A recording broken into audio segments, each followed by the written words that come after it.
Hi, this is CA Surabhi Wagre from Eminence Professional Academy. आज हम जो concept पढ़ने वाले हैं that is bank reconciliation statement. Now bank reconciliation statement ये जो कॉन्सेप्ट है ये हमने 11th में भी पढ़ा है और अब CA फाउंडेशन के बच्चों के लिए ये स्पेशली मैं रिकॉर्डिंग कर रही हूँ क्योंकि इसमें एक एडिशनल कॉन्सेप्ट अपने को करना है. ओके तो यहाँ पे BRS में तुम्हारे CA फाउंडेशन के सिलेबस में 3 पार्ट्स में ये टॉपिक को डिवाइड किया गया है. नाउ फर्स्ट इज जहाँ तुमको एरर्स खुद ढूंढने हैं. Okay you have to find the errors on your own. जैसे तुमको सिर्फ कैश बुक और पासबुक दिया रहेगा बट तुमको एरर्स नहीं बताए गए होंगे तो वह एरर्स तुमको ढूंढ के तुमको वो BRS बनाना है. ठीक है, ये एक टाइप का क्वेश्चन हो गया. Second type of question is जो बेसिक हम 11th में करते आए हैं जहाँ पे तुमको कैश बुक टू पासबुक एक तो करना होगा नहीं तो फिर passbook to cash book you have to do it. और तीसरे टाइप का जो क्वेश्चन है that is adjusted cash book. Now mainly question में एडजस्टेड कैश बुक अगर पूछते हैं तो वो क्वेश्चन में ये पूछेंगे कि पहले एडजस्टेड कैश बुक बनाओ और फिर एक BRS बनाओ. ओके अब करना कैसे है ये हम समझते हैं. पहले we are starting with adjusted cash book. अगर इन दोनों में कोई डाउट रहेगा, ये 11th का बेसिक है, तो you can comment in the comment section so that मैं इसके भी वीडियोस बना के आपको पोस्ट कर सकती हूँ. But for the time being हम इस पे रिकॉर्डिंग कर रहे हैं which is adjusted cash book. अब ये समझने के लिए पहले हम BRS का थोड़ा सा फ्लो समझते हैं. ओके नाउ सी, जब एडजस्टेड कैश बुक तुमको पूछा गया होगा तो firstly you need to understand कि तुमको एरर्स को 2 पार्ट्स में डिस्ट्रीब्यूट करना है. एक पासबुक का एरर, एक रहेगा पासबुक का एरर और दूसरा होगा कैश बुक का एरर. ठीक है, अब you are expected to spot these errors कि भाई पासबुक की वजह से कौन सी मिस्टेक्स हुए. मतलब इन शॉर्ट हम कहेंगे कि बैंक की वजह से कौन सी मिस्टेक्स हुई है और हमारे वजह से मतलब हमारे वजह से कौन सी मिस्टेक्स हुई है. ठीक है, अब बैंक के वजह से जो भी मिस्टेक्स हुई है उसके लिए हम बनाएंगे BRS जैसे हम अभी तक बनाते आए हैं. लेकिन कैश बुक का जो एरर रहेगा उसको सॉर्ट आउट करने के लिए हमको बनाना पड़ेगा एक एडजस्टेड कैश बुक.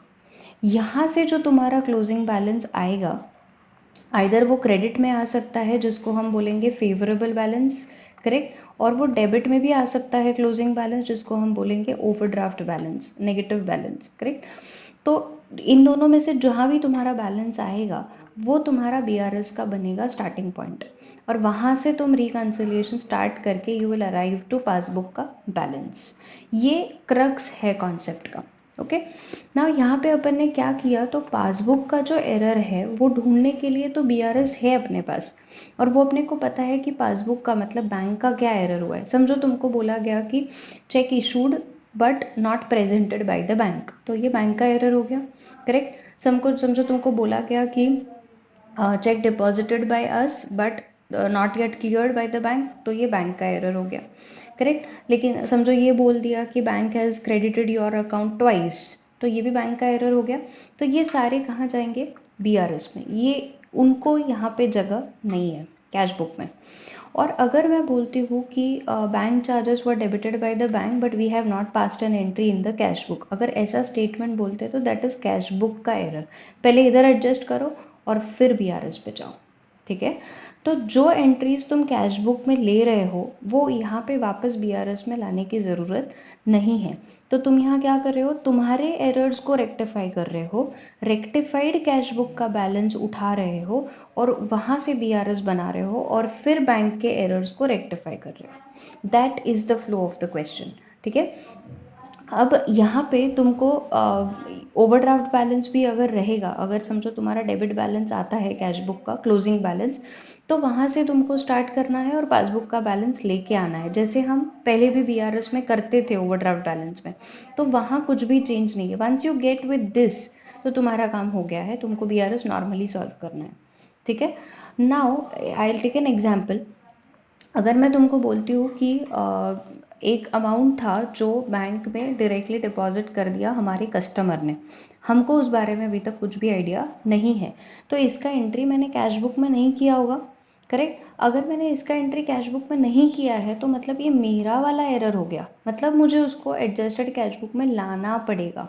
करेक्ट, अब मैं बोल रही हूँ कि तुमको एरर हो गया है मुझसे, करेक्ट। मैंने क्या किया, बैंक में डायरेक्टली डिपॉजिट कर दिया था एक कस्टमर ने, लेकिन उसका एंट्री मैंने किया नहीं है, तो उसका एंट्री करना पड़ेगा। तो अगर मैं कैश बुक बना रही हूँ तो मेरा एंट्री क्या बनेगा, cash account debit to customer, correct. और समझो मैं बोलती हूँ कि 10,000 का फिगर है, तो ये मेरा 10,000 का यहाँ पे पोस्टिंग आ गया, करेक्ट। समझो मैं बोलती हूँ कि बैंक चार्जेस का एंट्री है, बैंक चार्जेस का हमने एंट्री नहीं किया है, बैंक ने डायरेक्टली वो डेबिट कर दिया, तो अभी मुझे एंट्री करना पड़ेगा, एक्सपेंस बुक करना पड़ेगा बाय बैंक चार्जेस, जो भी रहेगा समझो 500 रुपीज़, करेक्ट। सिमिलरली समझो बैंक ने बोल दिया कि हमने इंटरेस्ट तो कलेक्ट कर दिया है, तुमने एंट्री पास नहीं किया है। अब इंटरेस्ट उन्होंने कलेक्ट कर लिया, मतलब उन्होंने इंटरेस्ट का इनकम बुक कर लिया, जो मैंने नहीं किया, तो करना पड़ेगा कैश टू इंटरेस्ट, राइट। समझो मैं बोलती हूँ 1,000 रुपये, राइट। अब मेरा जो क्लोजिंग बैलेंस है वो अभी यहाँ पे ऑफ कोर्स एक ओपनिंग बैलेंस रहेगा, टू बैलेंस ब्रॉट डाउन, वो तो तुम सीधा सीधा पोस्ट कर दोगे, समझो 20,000। तो मेरा यहाँ पे बैलेंस आता है, आई मीन टोटल आता है 31,000, और मेरा क्लोजिंग बैलेंस यहाँ पे आ जाएगा। ये जो मेरा क्लोजिंग बैलेंस रहेगा, ये मैं यहाँ से उठा के कहाँ डालूंगी, BRS में डालना पड़ेगा, और फिर BRS से मैं पासबुक का बैलेंस डिराइव कर सकती हूँ। Is this clear. यहाँ पे जो भी मेरा बैलेंस आ रहा है दैट इज 30,500, तो मेरा BRS स्टार्ट होगा 30,500 से, and then the bank errors and then the passbook का बैलेंस। ओके तो ये अभी मैंने सिर्फ एक क्रक्स, एक एग्जांपल लेके तुमको सॉल्व करके दिखाया है। तुम्हारे मॉड्यूल में इसमें 2 या 3 क्वेश्चंस है मेरे ख्याल से, तो वो जो क्वेश्चंस है वो सॉल्व करो, और उसमें जो भी तुमको डाउट रहेगा उसके लिए यू कैन कमेंट मी, और हो सके तो मैं नेक्स्ट वीडियो में एक क्वेश्चन तुमको मॉड्यूल का सॉल्व करके I can upload that also, so that तुमको क्लैरिफिकेशन होगा विद अमाउंट्स, ठीक है। I hope you understood the concept. अगर कॉन्सेप्ट नहीं भी समझा होगा, कुछ भी डाउट रहेगा, तो प्लीज़ कमेंट करो, I will revert to you. Thank you so much.